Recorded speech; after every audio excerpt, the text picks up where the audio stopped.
हमारे देश को एक ऐसा पवित्र ग्रंथ दिया है जिस पवित्र ग्रंथ से हमारे देश के 135 करोड़ लोग भी न्याय, अधिकार और सम्मान का जीवन जी सकते हैं।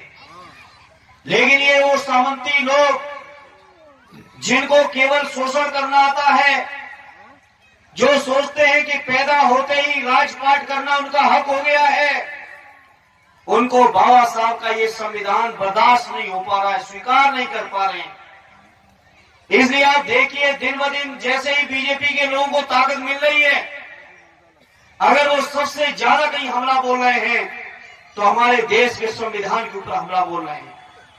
क्यों? यही वो पवित्र ग्रंथ है जो बीजेपी को अन्याय, अत्याचार, शोषण और तानाशाही करने से कोई चीज रोक रही है तो वो हमारे देश का संविधान रोक रहा है।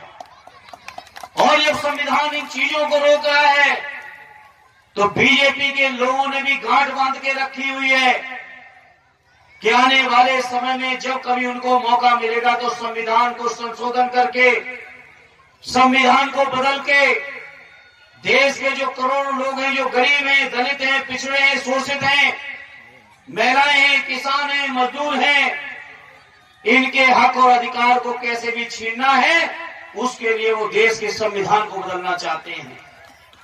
आप सोचो मेरे साथियों, जागरूक लोग हैं, हम लोग तो कभी सुने भी नहीं थे। हमारे बुजुर्गों बता दो, कभी आपने सुना हो कि देश की संसद से 150 एमपी एक साथ निकाल दिए जाते हैं?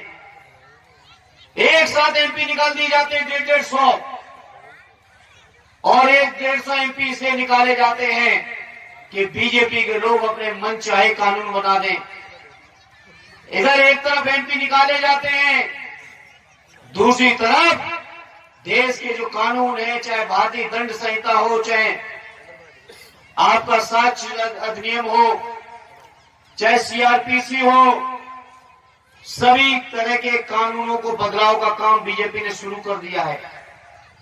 और ये बदलाव उस तरफ जा रहे हैं कि बीजेपी के लोग तानाशाही करें तो ये कानून उनके लिए सहायक बने।